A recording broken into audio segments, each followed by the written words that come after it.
আউযুবিল্লাহি মিনাশ শাইতানির রাজিম। বিসমিল্লাহির রহমানির রহিম। পাঠ করছি সূরা মায়েদার বাংলা অর্থ। হে মুমিনগণ, তোমরা অঙ্গীকারসমূহ পূর্ণ করো। তোমাদের জন্য গৃহপালিত চতুষ্পদ জন্তু হালাল করা হয়েছে, তোমাদের নিকট যা বর্ণনা করা হচ্ছে তা ছাড়া। তবে ইহরাম অবস্থায় শিকারকে হালাল করবে না। নিশ্চয়ই আল্লাহ যা ইচ্ছা বিধান দেন।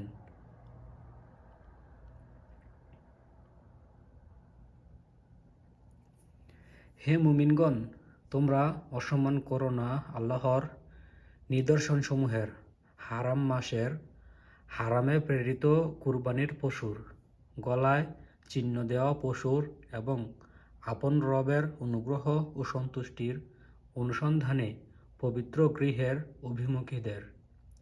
যখন তোমরা হালাল হও তখন স্বীকার করো কোনো কওমের শত্রুতা যে তারা তোমাদেরকে মসজিদে হারাম থেকে বাধা প্রদান করেছে, তোমাদেরকে যেন কখনো প্ররোচিত না করে।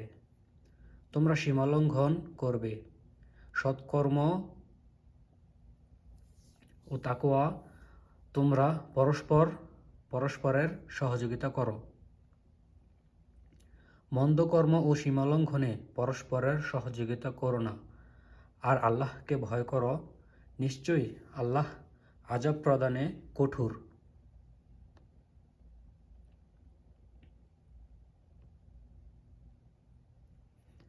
তোমাদের জন্য হারাম করা হয়েছে মৃত প্রাণী, রক্ত ও শূকরের গোশত, এবং যা আল্লাহ ভিন্ন কারো নামে জবেহ করা হয়। গলা চিপে মারা জন্তু, প্রহারে মরা জন্তু, উঁচু থেকে পড়ে মরা জন্তু, অন্য প্রাণীর শিংয়ের আঘাতে মরা জন্তু, এবং যে জন্তুকে হিংস্র প্রাণী খেয়েছে, তবে যা তোমরা জবেহ করে নিয়েছ তা ছাড়া, আর যা মূর্তি পূজার বেদিতে বলি দেওয়া হয়েছে এবং জুয়ার তীর দ্বারা বন্টন করা হয়েছে, এগুলো গুনাহ। যারা কুফরি করেছে আজ তারা তোমাদের দিনের ব্যাপারে হতাশ হয়ে পড়েছে। সুতরাং তোমরা তাদেরকে ভয় করো না, বরং আমাকে ভয় করো। আজ আমি তোমাদের জন্য তোমাদের দিনকে পূর্ণ করলাম এবং তোমাদের উপর আমার নিয়ামত সম্পূর্ণ করলাম এবং তোমাদের জন্য দিন হিসাবে পছন্দ করলাম ইসলামকে। তবে যে তীব্র ক্ষুধায় বাধ্য হবে, কোনো পাপের প্রতি ঝুঁকে নয়, তাকে ক্ষমা করা হবে। নিশ্চয়ই আল্লাহ পরম দয়ালু।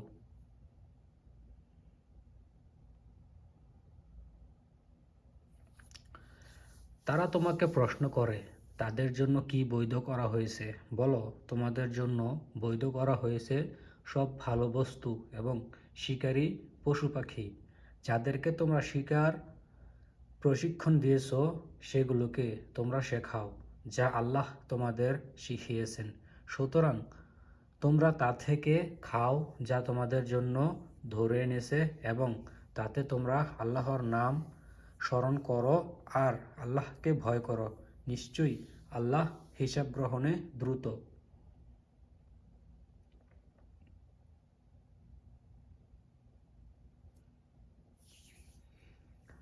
আজ তোমাদের জন্য বৈধ করা হলো সব ভালো বস্তু এবং যাদেরকে কিতাব প্রদান করা হয়েছে তাদের খাবার তোমাদের জন্য বৈধ এবং তোমাদের খাবার তাদের জন্য বৈধ। আর মুমিন সচ্চরিত্রা নারী এবং তোমাদের পূর্বে যাদেরকে কিতাব দেওয়া হয়েছে তাদের সচ্চরিত্রা নারীদের সাথে তোমরা বিবাহ বৈধ। যখন তোমরা তাদেরকে মোহর দেবে বিবাহকারী হিসেবে, প্রকাশ্য ব্যভিচারী বা গোপন পত্নী গ্রহণকারী হিসেবে নয়। আর যে ঈমানের সাথে কুফরি করবে, অবশ্যই তার আমল বরবাদ হবে এবং সে আখিরাতে ক্ষতিগ্রস্তদের অন্তর্ভুক্ত।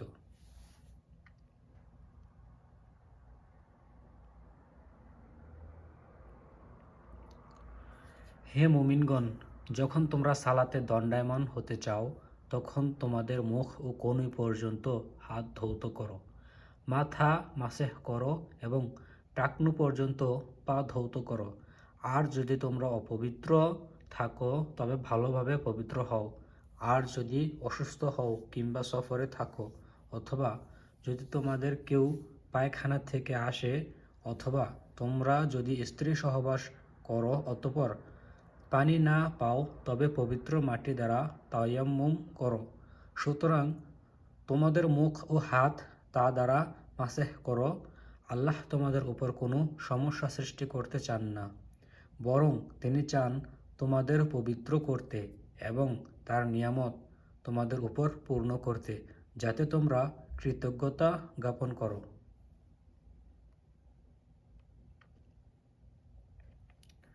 আর স্মরণ করো তোমাদের উপর আল্লাহর নিয়ামত এবং তার অঙ্গীকার যা তিনি তোমাদের থেকে নিয়েছেন, যখন তোমরা বললে, আমরা শুনেছি এবং অনুগত করেছি, আর তোমরা আল্লাহকে ভয় করো।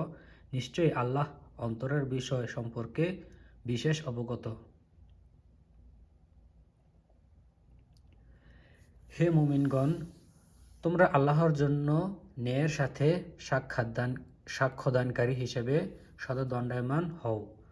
কোনো কৌমের প্রতি শত্রুতা যেন তোমাদের কোনোভাবে প্ররোচিত না করে যে তোমরা ইনসাফ করবে না। তোমরা ইনসাফ করো, তা তাকওয়ার নিকটতর, এবং আল্লাহকে ভয় করো। নিশ্চয়ই তোমরা যা করো আল্লাহ সে বিষয়ে সবিশেষ অভিহিত।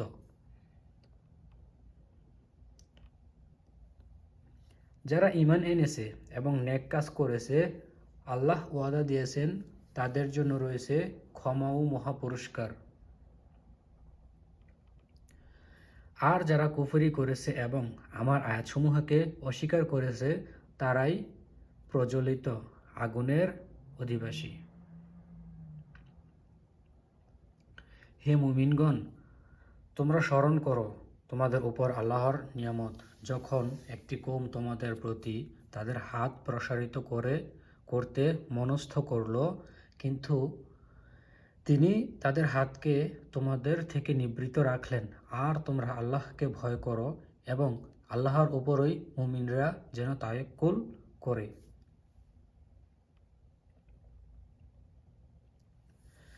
আর অবশ্যই আল্লাহ বনী ইসরাইলদের অঙ্গীকার গ্রহণ করেছিলেন এবং আমি তাদের মধ্য থেকে 12 জন দলনেতা পাঠিয়েছিলাম, এবং আল্লাহ বলেছিলেন, নিশ্চয়ই আমি তোমাদের সাথে আছি যদি তোমরা সালাত কায়েম করো, যাকাত দাও, আমার রাসূলদের প্রতি ঈমান আনো, তাদেরকে সহযোগিতা করো এবং আল্লাহকে উত্তম ঋণ দাও। তবে নিশ্চয়ই আমি তোমাদের থেকে তোমাদের পাপসমূহ মুছে দেব, আর অবশ্যই তোমাদেরকে প্রবেশ করাবো জান্নাতসমূহে, যার নিচ দিয়ে প্রবাহিত হবে নদীসমূহ। তোমাদের মধ্য থেকে এরপরও যে কুফরি করেছে সে অবশ্যই সোজা পথ হারিয়েছে।